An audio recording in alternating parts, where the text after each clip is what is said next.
එක්කෝමත් එක කාලෙක ලස්සන නගරෙක පිහිටපු මාලිගාවක් තිබුණා. එහි ලස්සන කඩවසම් කුමාරයෙක් ජීවත් වුණා.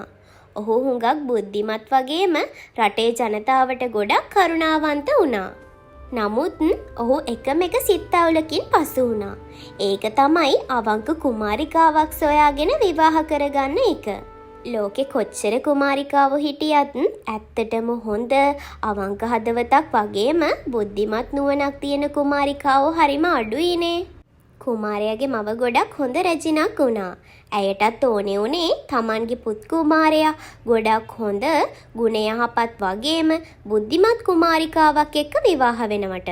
බලාපොරොත්තු ගොඩක් හිතේ තියාගෙන කුමාරයා ඔහුගේ සිහින කුමාරිකාව සොයාගෙන යන්න ලෑස්ති වුණා. මුහුදු ගව් ගානක දුර ගෙවාගෙන මේ සිහින කුමාරිකාව සොයාගෙන ගියා.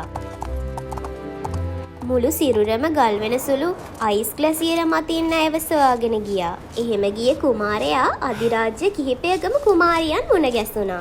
මේ අතර විලෑරියා නමින් බලවත් අධිරාජ්‍යයක කුමාරිකාවක් ඔහුට මුණ ගැහුණා. ඔවුන්ගේ අධිරාජ්‍යයට තමයි ලෝකයේ වැඩිපුරම රත්තරන් ප්‍රමාණයක් හිමි වෙලා තිබුණේ.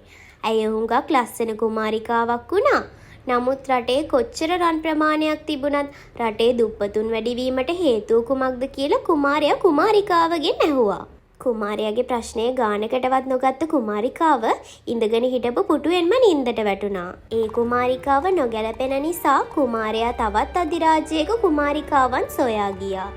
මේ කුමාරිකාවගේ නම තමයි හේඩි. හේඩි කුමරියට හොඳ බුද්ධියක් තිබුණා වගේම ඇය කඩු හරඹ වලට ගොඩක් දක්ෂ කෙනෙක් වුණා. ඒ විතරක් නෙමෙයි ඇය භාෂා කිහිපයක්ම කතා කළා. නමුත් කුමාරයා හේඩි සමග කතා කරද්දි තේරුම් ගත්තා ඇය ඉක්මනින් කේන්ති ගන්න සහ උඩඟු කුමරියක් කියලා. කුමාරයා ඊළඟට ගියේ කාන්තාරයේ කුමරිය වුණ ඇල්ඩිනා කුමරියව බලන්නයි. ඇය හුඟක් ලස්සන කුමාරිකාවක් වුණා. ඇය හරිම ආසයි නටන්න සහ සින්දු කියන්න. කුමාරයා ඒ සමග කතා කළා. එවිට ඔහු තේරුම් ගත්තා මේ කුමාරිකාවට රටක් පාලනය කිරීමට කිසිසේත්ම බුද්ධියක් නොමැති බව. ඔන්න ඔය විදිහට කුමාරිකාවන් බොහෝමයක් සොයා ගියත් කිසිම කෙනෙක් කුමාරයාට නොගැලපෙන බව ඔහු තේරුම් ගත්තා.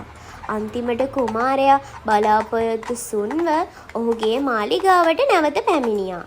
ඔහු කුමාරිකාවක් නැති කුමාරයෙක් විදිහට බලාපොරොත්තු සුන් වෙලා තමයි මාලිගාවට ආවේ.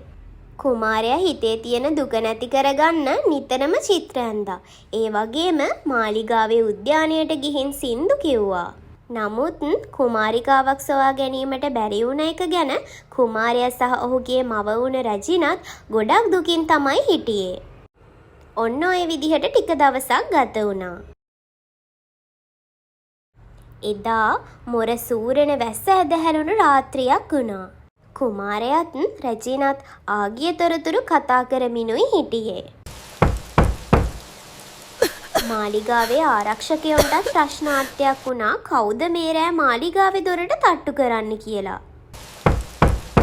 මේ මාලිගාවේ දොරට තට්ටු කරන ශබ්දය දිගින් දිගටම එන්න පටන් ගත්තා.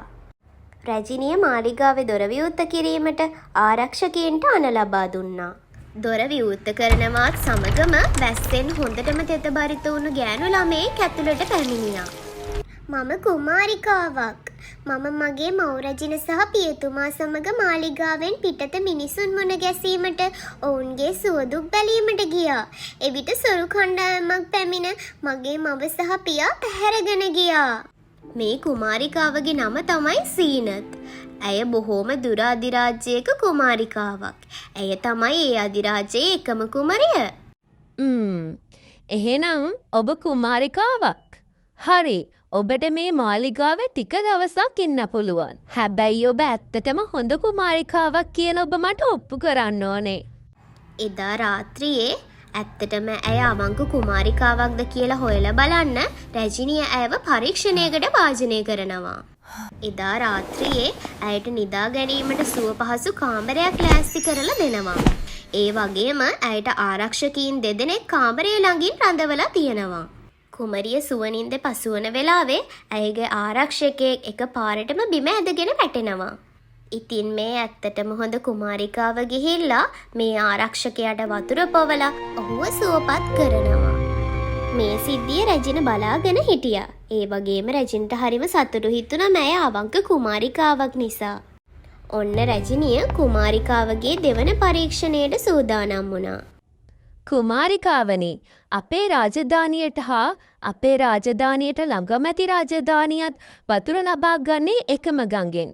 යම් දවසක ඔවුන් අප හා සමග මේ නිසා උරණ වූහොත් මේ වතුර බෙදා ගැනීමට නොහැකිව ඔබ කුමක්ද කරන්නේ? රැජිනියනි, මම රටේ සෑම තැනකම ලිං සෑදීමට අණ කරනවා. ඒ වගේම වැසි ජලය අපතේ නොහැර ඒවා රැස් කිරීමට යම් ක්‍රියාමාර්ග යොදනවා. ඒ වගේම මේ ගංගාවේ ජලය අප රාජ්‍ය දෙකටම සමසමව ලබා ගැනීමට එකඟතාවයකට පැමිණෙනවා. ඒ වගේම රටේ ගස් වැවීමත් අනිවාර්ය කරනවා. කුමරියගේ පිළිතුරින් ඉතාමත් සතුටටපත් වුණු රැජිනිය තේරුම් ගන්නවා කුමාරයාට ගැළපෙනම කුමාරිය මෑ බව. ඔබට ගැළපෙනම කුමරිය මෑයයි. ඔබ ගොස් සීනත් කුමරියගේ දෙමව්පියන් සොරුන්ගෙන් බේරාගෙන ඔවුන්ව රැගෙන එන්න. ඔන්න ඉතින් අන්තිමට සීනත් කුමරියත් කුමාරයාත් දෙමව්පියන්ගේ ආශිර්වාදය ඇතුව විවාහ වුණා. ඒ වගේම මුළු රාජ්‍ය දෙකේම උත්සව පැවැත්වුණා.